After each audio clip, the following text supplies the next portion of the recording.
એકદમ super soft અને super healthy એવી આઈસ્ક્રીમ તમે ક્યારેય નહીં ખાધી હોય.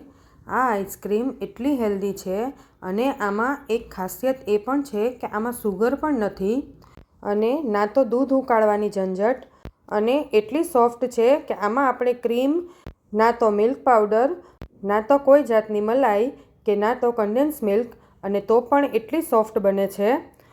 તો ચાલો કેવી રીતે બનાવવી એ જોઈ લઈએ. તો એના માટે પહેલાં આપણે એક બાઉલ લઈ લેવાનું. બાઉલમાં આપણે 1/4 કપ જેટલી બદામ એડ કરી દઈએ. 1/4 કપ જેટલા કાજુ એડ કરી દેવાના. જો તમારે વધારે આઈસ્ક્રીમ બનાવવો હોય તો તમે આ બધી ક્વોન્ટિટી વધારે કરી શકો છો. પછી તેમાં આપણે 2 કપ મખાના એડ કરી દેવાના. મખાના હેલ્થ માટે ખૂબ જ સારા છે. પછી આપણે તેમાં સુગર નથી એડ કરવાનું. સુગરની જગ્યાએ 1 કપ જેટલી ખજૂર એડ કરી દઈએ. પછી આપણે 2 કપ ગરમ દૂધ એડ કરી દેવાનું છે. અને જો તમારે દૂધ ગરમ ન એડ કરવું હોય, ઠંડુ એડ કરવું હોય તો પણ ચાલે. દૂધને આપણે ઉકાળવાનું નથી, ખાલી થોડું ગરમ કરીને એડ કરશો તો પણ ચાલશે. હવે આને આપણે અડધો કલાક પલાળી રાખવાનું છે. જો તમારે આઈસ્ક્રીમ વધારે ગળ્યો કરવો હોય તો તમે આમાં થોડી સાકર એડ કરી શકો છો. તો પણ ખાંડ એડ નહીં કરવાની, તો પણ તમારે સાકર જ એડ કરવાની.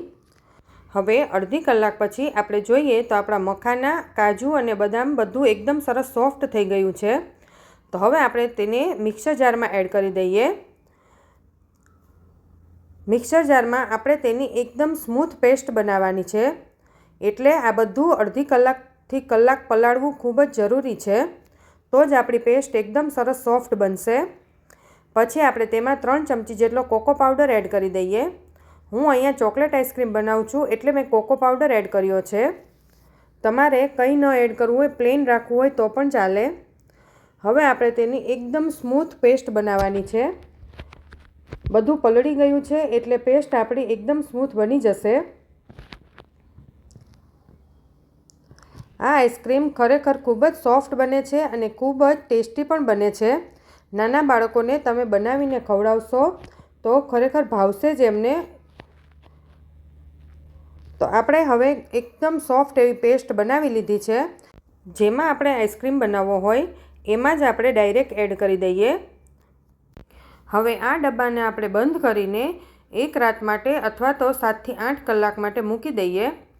હવે 7 થી 8 કલાક પછી આપણે જોઈએ તો આપણો આઈસ્ક્રીમ એકદમ સરસ જામી ગયો છે અને તે એકદમ ઇઝીલી નીકળી પણ જાય છે. તેમાં જે બરફના ક્રિસ્ટલ થાય એ કંઈ જ નથી થયું આમાં. અને તમે જોઈ શકો છો કે આઈસ્ક્રીમ આપણો એકદમ ઇઝીલી નીકળી જાય છે એટલે એકદમ સોફ્ટ પણ બન્યો છે. તો આમાં આપણે નથી સુગર એડ કર્યું, નથી ક્રીમ એડ કર્યું કે નથી કોઈ પણ જાતનો મિલ્ક પાવડર કે નહીં કોઈ કન્ડેન્સ મિલ્ક, તો પણ એટલો સરસ આઈસ્ક્રીમ બન્યો છે. ઉપરથી તમે કાજુ બદામ અથવા આ રીતે ચોકલેટ ચિપ્સ એડ કરી શકો છો. નાના બાળકોને ખૂબ જ ભાવશે.